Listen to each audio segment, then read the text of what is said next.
Good morning, YouTubers. It's Monday morning. I'm not sure of the date, but I'll put it up on the screen now. I've come down into the big polytunnel. There's a couple of things that I want to share with you. I went on the internet a couple of days back looking for winter sowings, and I found this channel with this terrific idea, and so I want to share it with you.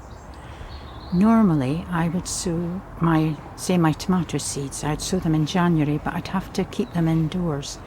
And last year I had so many things indoors. The windowsills were just full of things, you know, peppers and cucumbers and stuff. And I found this method, and it means that you don't have to have any of that inside your house. So I'll go over with the things that you need first of all, and then I'll explain the process to you. So just bear with me. First of all, you need milk cartons. This is a 6-pinter one, 4-pinter one, and you can use any clear bottles or, you know, water bottles or hot bottles, you know. And next you need some labels, a sharp knife, an indelible pen, and some duct tape, and of course your seeds. Now in January, you do it, say in January. You can do it in late December, it's up to you, but I'll be doing a lot of them, so I will share with you what happens with them, but that's for a later stage. Now what you do is you cut the milk carton, you cut it from here right the way around, and you leave it like a 3-inch gap where it's not cut. You poke some holes in the bottom and you poke some holes up here. You don't need the lid of it. And then what you do is you put, you mix your compost and vermiculite. You wet it thoroughly, and then you put about 2 to 3 inches in the milk carton. Then you plant your seeds, say in a 6-pinter, maybe 6 seeds, a 4-pinter, 4 seeds, and a pot bottle, maybe 2 seeds of. You can do this with vegetables and flowers. The only thing you can't do it is with the greens, you know, like your cauliflower and stuff like that, because they grow so quick. They would just grow out of them really quick. So anyway, then you plant your seeds, and then you use the duct tape to tape up what you've cut open. Then what you do then is you put, once you've done them all, you put them outside, and it doesn't matter if it snows, if it's freezing cold, put them all outside, and get some of the fallen leaves that you can find just now and pack them all in between the bottles just to give it an extra bit of warmth. And do this end of December, beginning of January. And 6 weeks later you will find that most of them will have germinated and they'll have grown. So what happens then is you take off your duct tape, take off the well, depending on how mild it is outside. If you think there's going to be a frost, don't take the lid off, just take off the duct tape and just give it a little bit of breathing space, but don't take the lid off. And then when it's warm enough, you can take the lid off. Or you could actually bring them into the polytunnel at that stage, and you can take the lid off. As long as they don't get any frost, they'll be fine. And then, as I say, that would bring you up to sort of the 3rd week of February, and then you can start potting up and leaving them in the polytunnel, and you'll get a head start ahead of everybody else. And I just think it's a fantastic idea, and I know it works because the lady that's been on the YouTube, she's had it work for her for a long time. So that is what I'm going to do. Last year she planted 160 tubs of stuff. Well, I won't be planting that amount because I don't have a big American garden, you know. I just have the allotments. So, but I'll show you that when I do it. Okay. And then the other thing I want to show you is how the seedlings have come on, you know, the ones that I planted in the last episode. So just bear with me and I'll get back to you. And I forgot to tell you folks, but what you need to do when you plant the seeds is to write whatever it is you've put in the jug on a label, and put the label inside. Also, with an indelible pen, write what you've got on the outside, round there or round the bottom. And so if the sun bleaches off the outside markings, it won't have touched the one that you've got in there, because you need to know what it is you've got and you don't want to get them muddled up. Okay, this is the temperature inside the polytunnel. It's 15.1 at the moment, which is ideal for the seedlings to germinate. And so I just want to show you what has actually germinated.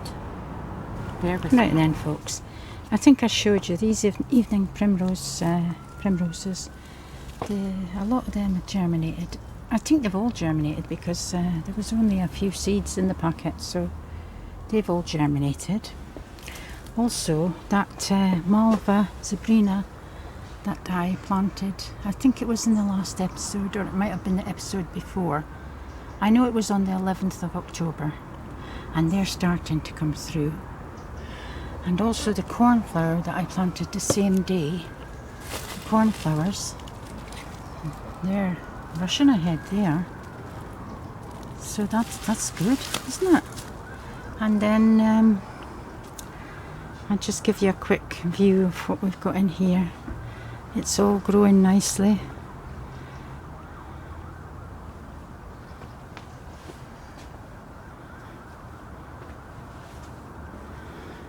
I've lost a few of the Aquilegia because I think I overwatered them a little bit, the ones in the middle. But I got plenty of them, so I'm not too fussed about them. Everything else is growing away wonderfully. That's the Rudbeckia, primulas. They're getting big, and the Polyanthus, they're getting big. And even the Polyanthus that I planted a few weeks back, they're growing at the back there. And also down here, remember the Sweet Williams? Well, I potted up some there potted up, and there I potted those up. I've still got more to pot up. And then if you remember, I planted the California poppies and the bergamot panorama mixed, and if you can see, they're just coming through. I don't know how well you can see that, but they're definitely coming through. They're just popping their heads out now. Now, while I'm here, I've got to give a few shout outs and a few little bit of advice. Now, I'm going to shout out for the green-fingered Longleys. I've always subscribed to them, and I've always enjoyed their allotment videos. And Joanne, she's so enthusiastic, so is Phil, and they're both enthusiastic people for their allotment, and I like that. I like people that are enthusiastic with anything. And so if you get a few moments, why don't you go onto their channel and give them the thumbs up, subscribe to them. But I was talking to Claire, and Claire of Purple Sweet Pea. I'm putting all this up on the screen so you'll see. And what I would suggest for Claire to do is to use a method that I've seen and I've used myself on YouTube, where you do a shout out. You do a shout out day. Well, she could do, say, shout out Sunday, you know, and just keep it like that. Just a few words. That's all she needs to say. So how it works is that what you say, Claire, is that anybody that comments on your videos, all your other subscribers will look at them, and if they like that channel, then they'll subscribe to it, and then that person has got to subscribe back. And it works because they do, and they will. So if you want to build your channel, that's what you need to do. Just call it shout out.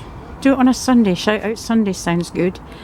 And all you need to do is just a little talk, and tell them, anybody that subscribes on your, comments on your channel, then your subscribers, you invite your subscribers to subscribe to them, and then they will subscribe back to you. So it's a mutual thing.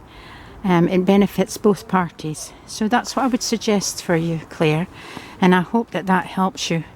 It's helped me. I've got a few subscribers off of it, but don't just don't just take the subscribers. Go on their channel and look and see what they're doing, because you might like their channels. I like quite a few of them.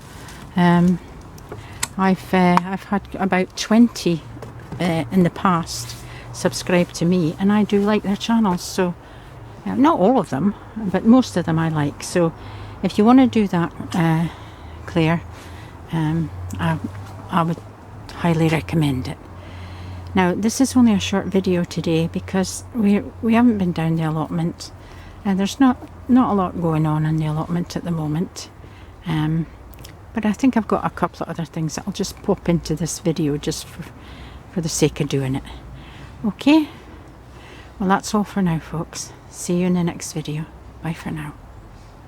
Take care. Now, folks, I thought you might like to see this. It's unusual. You don't see it every day. This horse is just being prepared for an Asian wedding. Apparently the groom rides to the wedding on horseback like this.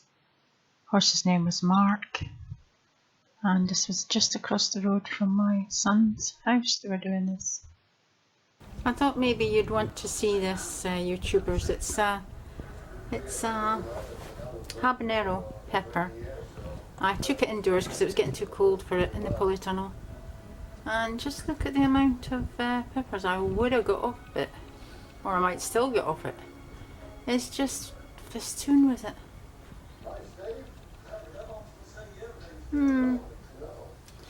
Oh well. See what happens there then.